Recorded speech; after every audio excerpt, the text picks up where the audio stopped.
Serial notification ముందుగా మీకు రావాలి అనుకుంటే నా ఛానల్ని సబ్స్క్రైబ్ చేసుకుని బెల్ సింబల్ని ప్రెస్ చేసి ఆల్ సింబల్ని క్లిక్ చేయండి. ఇక ఇవాల్టి ఎపిసోడ్లోకి వెళితే పసుపులో పాస్పరస్ కలిపిన విషయాన్ని గమనించని చామంతి ఆ పసుపును తీసుకుని వెళ్లి రాజావారికి రాణివారికి కాళ్ళకి చేతులకి ముఖానికి అంతటా కూడా రాసేస్తోంది. అక్కడ పూజ జరుగుతూ ఉంటుంది. నెక్స్ట్ సీన్ లో హర్షవర్ధన్ వాళ్ళ ఇంట్లో హర్షవర్ధన్ వాళ్ళ అమ్మ మాట్లాడుతూ ఉంటుంది. ఈ రోజు రాజావారి ఆస్థాన ఆవిర్భావ దినోత్సవం. ఒకప్పుడు రాజావారు మనకి ఎంతో మేలు చేశారు. అందుకే ఇప్పుడు హర్షవర్ధన్ ఆ వేడుకకు వెళ్తున్నాడు.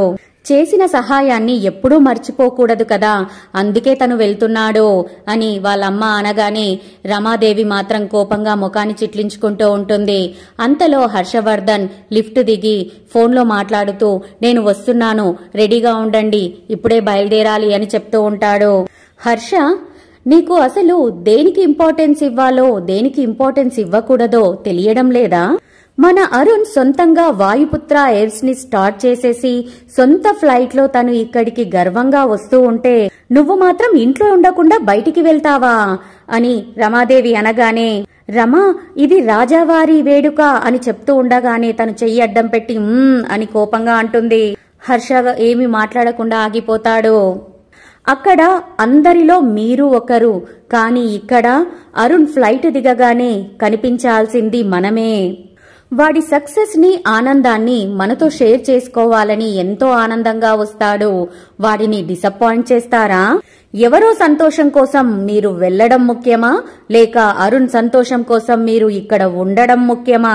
మీరు ఎప్పుడూ కూడా నన్ను ఈ ఫ్యామిలీని సెకండ్ చాయిస్ గానే చూస్తున్నారు. కానీ అరుణ్ విషయంలో కూడా మీరు అలాగే చూస్తే నేను భరించలేను అని చెప్పేసి రమాదేవి అక్కడి నుంచి కోపంగా వెళ్లిపోతుంది. నెక్స్ట్ సీన్ లో రాజావారు రాణివారు హోమం పూర్తి చేయగానే పంతులు గారు హారతిని ఇచ్చి వారిని హారతి తీసుకోమని పల్లాన్ని వారి దగ్గరగా తీసుకుని వెళ్లేసరికి వారు చేతులు ఇలా పెట్టి కండ్లకు అందుకుందాం అనుకునే లోపల వాళ్ళ చేతులు కాలిపోతాయి. ఆ నిప్పులు భగ్గున మండేసి వాళ్ళిద్దరూ కూడా ఆ మంటల్లో కాలిపోతారు. మంటలు ఆర్పడానికి చామంతి ఎంత ట్రై చేసినా కూడా ఆ మంటలు ఆరిపోవు. రాజావారు రాణివారు ఇద్దరు కూడా చనిపోతారు. వారి పక్కన చామంతి ఫ్యామిలీ కూర్చొని ఏడుస్తూ ఉంటుంది. ఉపేంద్ర మాత్రం చాలా సంతోషపడుతూ ఉంటాడు తన ప్లాన్ వర్కౌట్ అయినందుకు. తరువాత ఉపేంద్ర తన ప్లాన్ ప్రకారమే అందరి ముందుకి వచ్చి, ఒరేయ్ ఏం తెచ్చావురా, ఏం చేశావు మా అమ్మగారిని అయ్యగారిని? ఇదిగో వీడు తెచ్చిన పసుపులోనే ఏదో ఉంది, ఏం కలిపావురా ఈ పసుపులో, చెప్పరా ఏం కలిపావు అని చెప్పేసి ఆ పసుపుని తీసుకొని హోమగుండంలో పడేసే వరకు భగ్గున మంటలు వెలుగుతూ ఉంటాయి అని ఉపేంద్ర అంటూ ఉంటే రామచంద్రయ్య షాక్ అయిపోయి అతన్నే చూస్తూ ఉంటాడు. ఉపేంద్ర రామచంద్రయ్యని పైకి లేపి కాలర్ పట్టుకొని మరీ నిలదీస్తూ ఉంటాడు. ఏం కలిపావు చెప్పరా, ఏం కలిపావు ఈ పసుపులో అని అంటే నేను ఏమీ కలపలేదయ్యా, అస్సలు నేను అలా చెయ్యనయ్యా అని రామచంద్రయ్య బతిమిలాడుతూ ఉంటాడు. లేదు వీడే ఏదో కలిపాడు, చూశారు కదా, కావాలనే వీడు మన రాణి వారిని రాజావారిని చంపేశాడు, వీడే పసుపులో ఏదో కడిపాడు, వీడిని వీడి కుటుంబాన్ని మనం అస్సలు వదిలిపెట్టకూడదు అని ఉపేంద్ర కోపంగా అక్కడున్న వాళ్ళని రెచ్చగొట్టాలని చూస్తూ ఉంటే అయ్యో నేనేం చేశానయ్యా, నేనేం చేశాను, నాకేం తెలియదు, అందులో నేనేం కలపలేదు అని రామచంద్రయ్య అంటూ ఉంటాడు. నువ్వు ఏమీ చెయ్యకపోతే మరి నువ్వు తెచ్చిన పసుపు ఎందుకలా కాలిపోతుంది అని మంటల వైపు చూపించి అక్కడున్న వాళ్ళని రెచ్చగొడుతూ ఉంటాడు. మీరసలు ఏమీ చెయ్యకపోతే రాజావారు రాణివారు ఎందుకురా మంటల్లో ఇలా కాలిపోతారు? దుర్మార్గుడా, నిన్ను ఇంట్లో మనిషిలా చూసుకున్నందుకు నువ్వు చేసిన నిర్వాకం ఇదారా?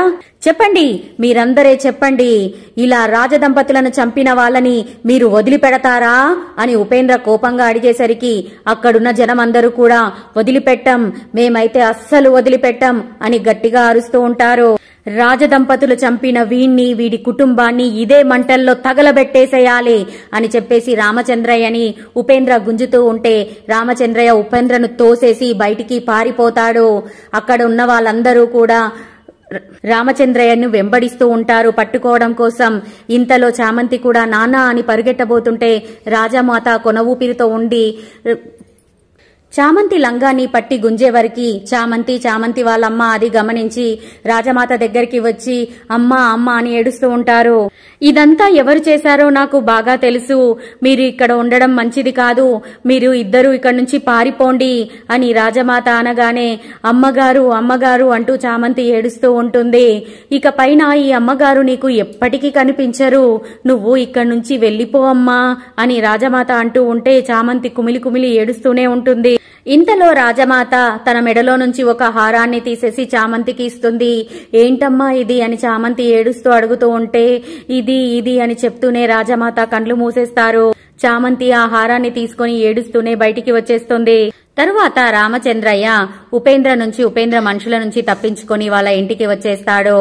చామంతి వాళ్ళ అమ్మ కూడా సర్టిఫికేట్స్ తీసుకుని వెళ్దామని చెప్పేసి వాళ్ళ ఇంటికే వస్తారు. ముగ్గురు కూడా అక్కడ కలుసుకుంటారు. ఇంతలో ఉపేంద్ర కూడా వాళ్ళను ఆ ఇంట్లో ఉండడం గమనించి అక్కడికి వస్తాడు. అది గమనించిన రామచంద్రయ్య డోర్లు మూసేస్తాడు. ఉపేంద్ర కోపంగా వచ్చి డోర్లని బద్దలు కొట్టాలని ట్రై చేస్తూ ఉంటాడు. నాన్న మనమైనా వీళ్ళకి భయపడ్డం ఎందుకు నాన్న, అసలు మనం ఏ తప్పు చేయలేదు కదా అని చామంతి అంటూ ఉంటే మనం ఏం చెప్పినా ఇప్పుడు వాళ్ళు వినే పరిస్థితిలో లేరు నాన్న అని చామంతితో అనేసి ఉపేంద్ర నా మాట విను ఉపేంద్ర, అసలు నేను ఏ తప్పు చేయలేదు, నేను ఏ నేరము చేయలేదు, నా మాట విను, నా మాట నమ్ము అని రామచంద్రయ్య అరుస్తూ ఉంటే ఒరేయ్ రామచంద్రయ్య, రాజావారిని రాణివారిని పొట్టన పెట్టుకున్న నిన్ను నీ ఫ్యామిలీని నేను అస్సలు వదిలిపెట్టానురా అని ఊరి ప్రజల ముందు కోపంగా మాట్లాడుతూ వాళ్ళని ఇంకా రెచ్చగొడుతూ ఉంటాడు ఉపేంద్ర. రాజావారిని రాణివారిని మంటల్లో తగలబెట్టిన మీ మొత్తం ఫ్యామిలీ కూడా మంటల్లో కాలిపోవాలి అని చెప్పి ఊరి ప్రజలతో కలిసి వాళ్ళ ఇంటిని తగలబెట్టేస్తాడు ఉపేంద్ర. వాళ్ళు మంటల్లో కాలిపోతున్నారు అనే సంతోషంలోనే ఉంటాడు ఉపేంద్ర.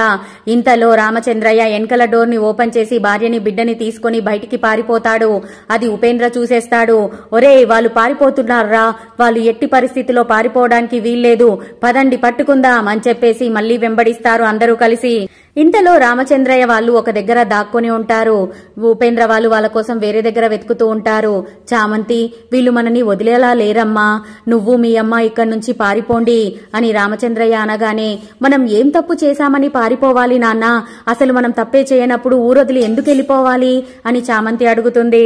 అది కాదమ్మా అని రామచంద్రయ్య అర్థమయ్యేలా చెప్పబోతుంటే అక్కడ రాజావారు రాణివారు ఇద్దరు కూడా చనిపోయారు.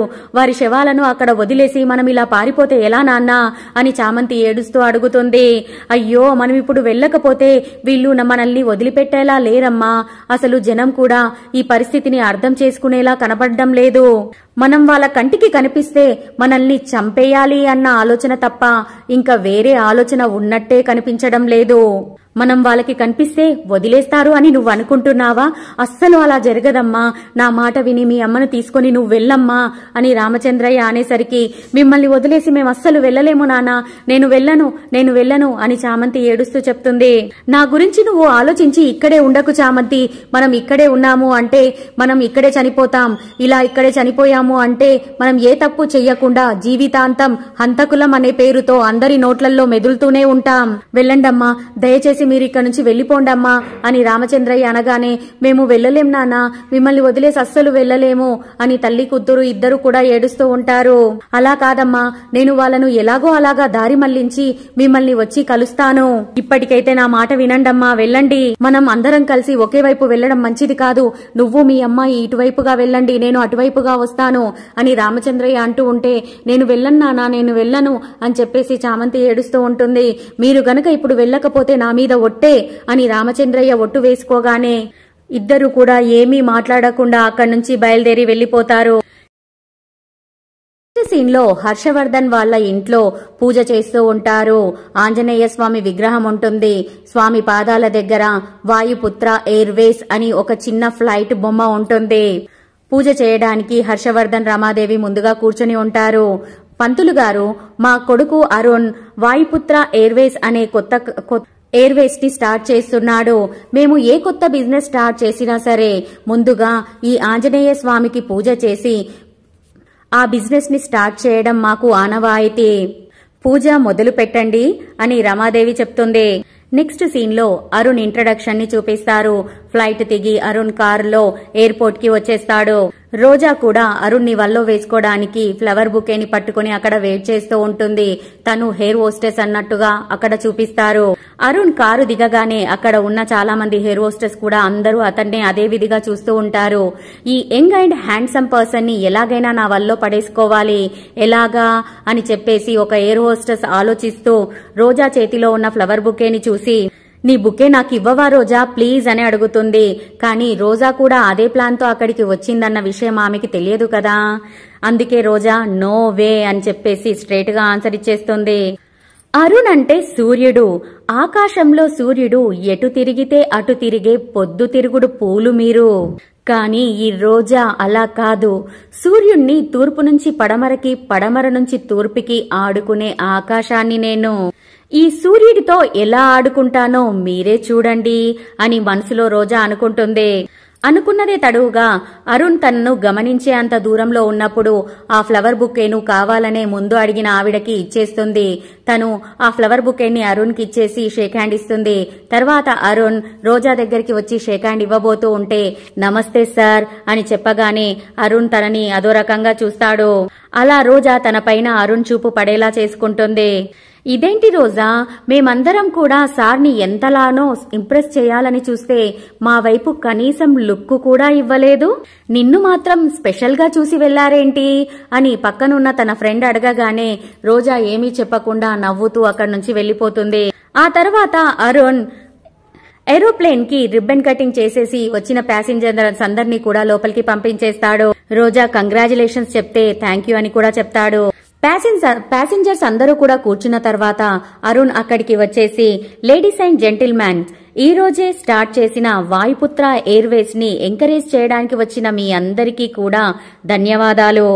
నా గురించి నేను చెప్పుకోవాలి అంటే Vayuputra Airways owner cum pilot. నా గురించి నేను చెప్పుకోవడం కంటే మా మమ్మీ గురించి చెప్పడమే నాకు చాలా ఇష్టం. ఎందుకంటే మా మమ్మీ గురించి చెప్పినానంటే నా గురించి నేను చెప్పుకున్నట్టే. మా మమ్మీ నాకు చాలా చాలా స్పెషల్. మా మమ్మీ బ్లెస్సింగ్స్ తోటే ఈ రోజు నేను ఈ ఎయిర్వేస్ ని స్టార్ట్ చేశాను. మీరందరూ నా వెనకాల ఉండి ఎప్పుడూ ఇలాగే సపోర్ట్ చేస్తారని చెయ్యాలని కోరుకుంటున్నాను.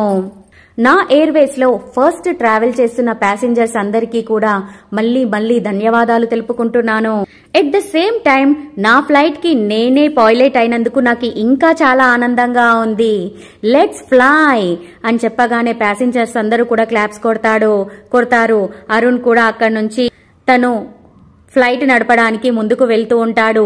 వెళ్లేటప్పుడు తొంగి మరీ రోజాని చూస్తూ ఉంటాడు. అంటే అక్కడే అర్థమైపోతుంది అరుణ్ రోజా ప్రేమలో పడిపోయాడు అని చెప్పేసి. నా టార్గెట్ ని నేను ఎలాగైనా రీచ్ అవుతాను. You are my target Arun, countdown start అని రోజా కూడా మనసులో అనుకుంటూ ఉంటుంది. ఇంతటితో ఇవాల్టి ఎపిసోడ్ అయిపోతుంది. నా సీరియల్ గనక మీకు నచ్చినట్టయితే please subscribe my channel, give one like. Thank you so much friends. Bye bye.